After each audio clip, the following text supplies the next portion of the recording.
Hey everyone, this is the install for the AirFoams Pro Active Ear Tips for the AirPods Pro. All you do is pull off the old silicone tips, take our alcohol wipes and remove all the grime, grease, oil, dirt, wax from the earpods as well as the case. Polish them off with the microfiber for a nice clean finish.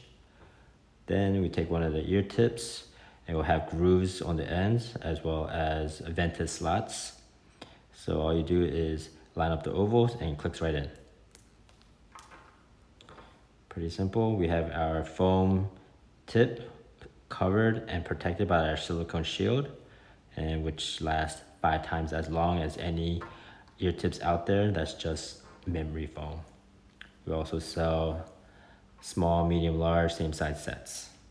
And of course they do fit the AirPods Pro case inside the AirPods Pro case perfectly. All right, guys, thanks.